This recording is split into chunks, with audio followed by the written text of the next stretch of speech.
আমাৰ হেয়াৰ আমঠু জুবিনদাৰ হাতত থকা চাৰ্লি চেপলিন নামৰ মানুহজনৰ টেটুটো সকলোৱে দেখিছে। কিন্তু এই চাৰ্লি চেপলিননো কোন, যাক জুবিনদাই ইমান ভাল পাইছিল আৰু হাতত টেটু বনাই লৈছিল? গতিকে আজি আমি আলোচনা কৰিম জুবিনদাৰ প্ৰিয় মানুহ চাৰ্লি চেপলিনৰ বিষয়ে। তেওঁৰ জীৱনৰ সকলোবোৰ ঘটনা শুনি আপুনি আচৰিত হৈ পৰিব। সকলোকে হহুৱাই তেওঁ কিমান দুখৰ মাজেৰে জীৱন পাৰ কৰিছিল। ভিডিঅ'টো সম্পূৰ্ণকৈ চালে নিশ্চয় বুজিব। 16 এপ্ৰিল 1889 চনত জন্মলাভ কৰা চাৰ্লি চেপলিন আছিল খাইকৈ অবাক চলচ্চিত্ৰ যুগৰ এজন ইংৰাজ হাস্য অভিনেতা, চলচ্চিত্ৰ নিৰ্দেশক আৰু সংগীত পৰিচালক। প্ৰথম বিশ্বযুদ্ধৰ সময়ছোৱাত তেওঁৰ কৰ্মৰাজি সমগ্ৰ পৃথিৱীতে প্ৰখ্যাত হৈ পৰে। মাইম, স্লেপষ্টিক্স আৰু অন্যান্য ভিজুৱেল কমেডিৰ বাবে জনজাত হৈ পৰা চেপলিনে সবাক ছবিযুগতো কাম কৰা অব্যাহত ৰাখিছিল। যদিও 1920 চনৰ শেষৰ পৰা সেয়া হেৰেঙা হৈ আহে। তেওঁৰ সবাতকৈ বিখ্যাত চৰিত্ৰটো আছিল দ্য ষ্টাম্প ছবিৰ চৰিত্ৰটো, যিটো তেওঁ প্ৰথমতে 1914 চনত কিষ্টন ষ্টুডিঅ'ৰ Kid Auto Races at Venice ছবিত কৰিছিল। 1914 চনৰ এপ্ৰিলত মুকলি পোৱা 20 মিনিটছ অৱ লাভ কথাছবিখনৰ পৰা তেওঁ নিজৰ সৰহভাগ ছবিৰে চিত্ৰনাট্য লিখি পৰিচালনা কৰা আৰম্ভ কৰে।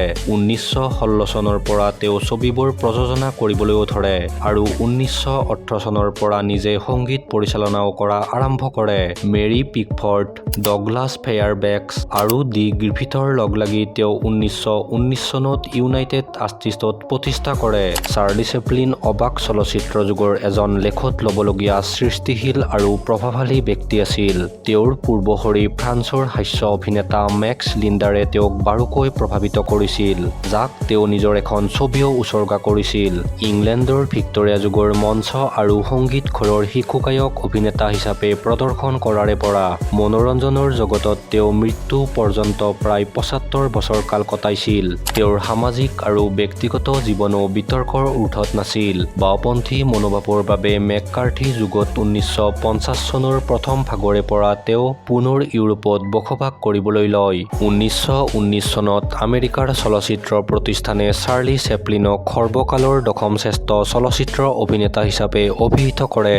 2008 চনত মাৰ্টিন চেফে চেপলিন এ লাইভ গ্ৰন্থত সমালোচনা কৰিবলৈ গৈ তেওঁ লিখে যে চেপলিন কেৱল ডাঙৰেই নাছিল, তেওঁ বৃহৎ আছিল। 1915 চনৰ যুদ্ধ বিধ্বস্ত পৃথিৱীত প্ৰৱেশ কৰি তেওঁ আমাক হাস্যৰস, হাঁহি আৰু স্বস্তিৰ উশাহ ল'বলৈ দিছিল। ইয়াৰ পিছত 25 বছৰ নিৰাশাৰ সময়ত আৰু আডল্ফ হিটলাৰৰ সময়তো তেওঁ নিজৰ কাম কৰি গৈছিল। সেইবাবে জৰ্জ বাৰ্নাৰ্ডছই চলচ্চিত্ৰ উদ্যোগে তেওঁক একমাত্ৰ জিনিয়াছ বুলি আখ্যা দিছিল। 2011 চনত তেওঁলৈ বুলি লিখা এখন চিঠি পোহৰলৈ আহে, য'ত তেওঁৰ জন্ম প্ৰকৃততে স্মিথউইক, ষ্টেফৰ্ডশ্বায়াৰৰ ব্লেক পেটছৰ পাৰ্কত এটা জিপচি কাৰভানত হৈছিল। চেপলিনৰ পিতৃ-মাতৃ আছিল লণ্ডন মিউজিক হলৰ মনোৰঞ্জনকাৰী। পিতৃ চাৰ্লছ স্পেন্সাৰ চেপলিন আছিল অভিনেতা আৰু গায়ক, আনহাতে মাতৃ হান্না চেপলিনে অভিনেত্ৰী আৰু গায়িকা হিচাপে কাম কৰিছিল। চাৰ্লিৰ বয়স 3 বছৰ হোৱাৰ আগতে তেওঁলোকৰ বিবাহ বিচ্ছেদ হয়। চাৰ্লি আৰু তেওঁৰ অৰ্ধ ভাতৃ ছিডনী চেপলিন মাকৰ লগত ৱালৰ্থৰ ব্ৰাল ষ্ট্ৰীটত থাকিবলৈ লয়। চাৰ্লি চেপলিনে মাক দেউতাকৰ পৰাই সংগীতৰ প্ৰাথমিক জ্ঞান লাভ কৰিছিল। সৰুকালত চাৰ্লিয়ে মাকৰ লগত লাম্বাথনৰ কেনিংটনৰ ৰোডৰ ওচৰে পাজৰে 3 panel Terash, tester street, 39 মেথেলি street আদি বিভিন্ন ঠাইলৈ যাবলগীয়া হৈছিল আৰু তাত তেওঁলোকে থাকিবলগীয়া হৈছিল। তেওঁৰ দেউতাক এজন মদাপী আছিল আৰু পৰিয়ালৰ লগত তেওঁৰ কোনো সংযোগ নাছিল। এনেকৈয়ে দিন বাগৰি গৈছিল।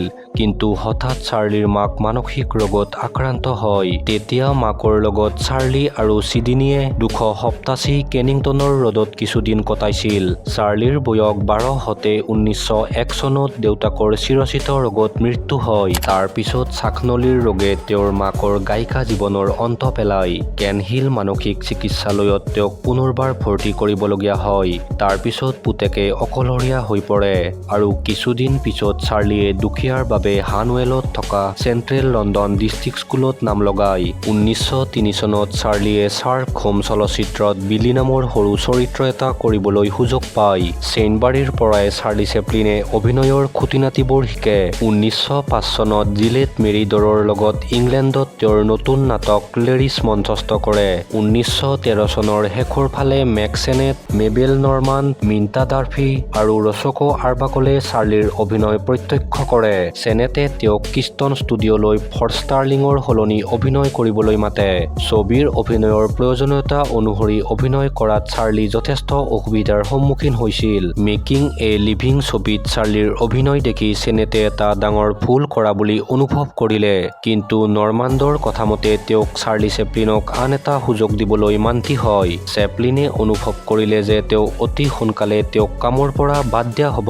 কিন্তু অতি সোনকালে চেপলিনৰ বোলছবিখন জনপ্ৰিয় হৈ পৰিল আৰু তেওঁ কিষ্টনৰ এজন ডাঙৰ তাৰকালৈ উন্নতি হ'ল। জুবিন দাই ভালপোৱা চাৰ্লি চেপলিনৰ জীৱনৰ কিছু অংশ আপোনালোকে জানিব পাৰিলে ভিডিঅ'টো চাই কেনেকুৱা পালে নিশ্চয় জনাব আৰু আগলৈ এনেকুৱা ধৰণৰ ভিডিঅ' চাই থাকিবলৈ চেনেলটো ছাবস্ক্ৰাইব কৰিব। ভাল চাওক, ভাল শিকক। ধন্যবাদ। জয় হিন্দ, জয় জুবিন দা।